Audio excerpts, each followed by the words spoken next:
네, 지금 제가 현재 부가연동 네. 신촌 푸르지오에 자가 거주 중인데요. 네. 이걸 매도하고 여의도 3부 아파트 네. 매수하는 건 어떤지 궁금해서 전화드렸어요. 네, 문의 잘 주셨습니다. 자, 지금 자가 거주 중이신 신촌 푸르지오를 정리를 하고 여의도에 있는 3부 아파트로 옮기시는 건 어떨지 궁금하셔서 문의 주셨고요. 지금 바로 상담 진행해 볼게요. 네, 안녕하세요. 네, 안녕하세요. 삼부 아파트를 왜 가고 싶으세요? 지금 여의도가 이렇게 통째로 개발된다는 그런 소식도 있고 네, 재건축을 좀 바라보기도 하고 있고요. 네. 여의도의 희소성에 네. 대한 미래 가치도 바라보고 있고요. 네. 큰 틀에서는 나쁠 게 하나도 없어요. 지금 말씀이 다 맞아요. 근데 우리가 이런 건 두 가지를 봐야 되겠죠. 첫째는 흐름을 볼 필요가 있고요. 두 번째는 그 물건을 볼 필요가 있겠죠.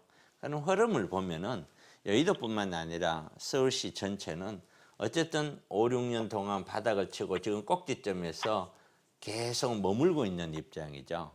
작년, 재작년처럼 1년에 몇 억씩 축축축 올라가는 입장이 아니고 지금은 보합권을 유지하고 있다라고 봐야 되는데 이 보합권은 다른 말로 이야기하면 수요와 공급이 서로 힘겨루기를 하고 있다라고 설명을 할 수가 있는 것이죠.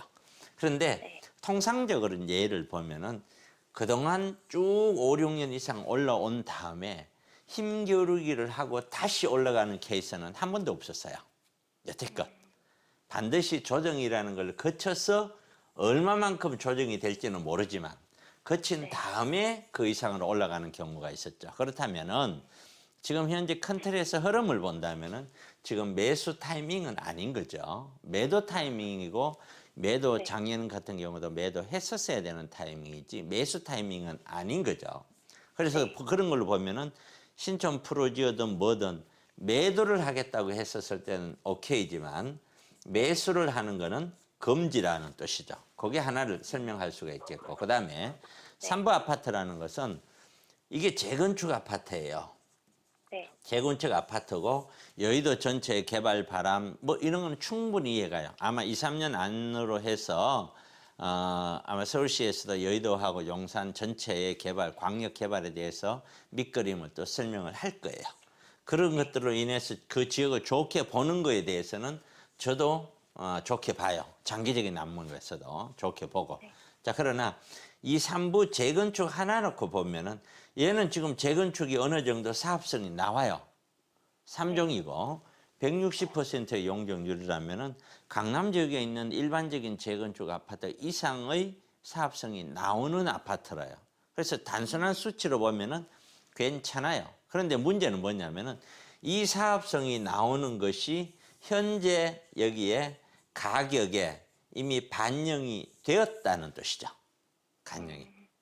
그러면은 얘도 마찬가지.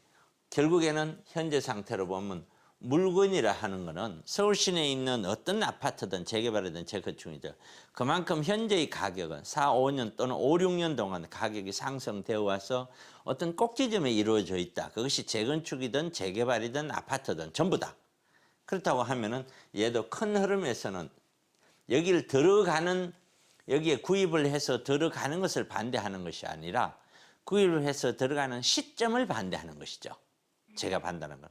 그래서 지금 현재 A라는 지역에 있는 푸르지오, 자, 그것이 이제 그 마포 쪽에 있는데 만약에 이거를 팔고 이렇게 간다. 똑같은 거죠.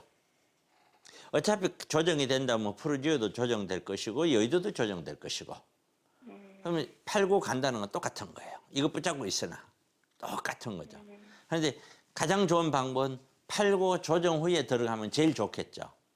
그래서 그것이 그렇게 쉬운 거는 아닐 거란 뜻이에요. 그 자체가. 하지만 흐름은 그렇다라는 거예요. 흐름 자체가. 그래서 제가 생각했었을 때는 이것이 큰 틀에서 10년, 20년 바라보면 나쁘다 이 뜻이 아니고 적어도 현 시점에서 들어갈 타이밍은 좀 아니지 않느냐. 좀 더 지켜봐야 되지 않느냐. 그것이 제 개인적인 의견이라는 거죠. 됐나요? 네, 감사합니다. 네, 고맙습니다. 네. 네.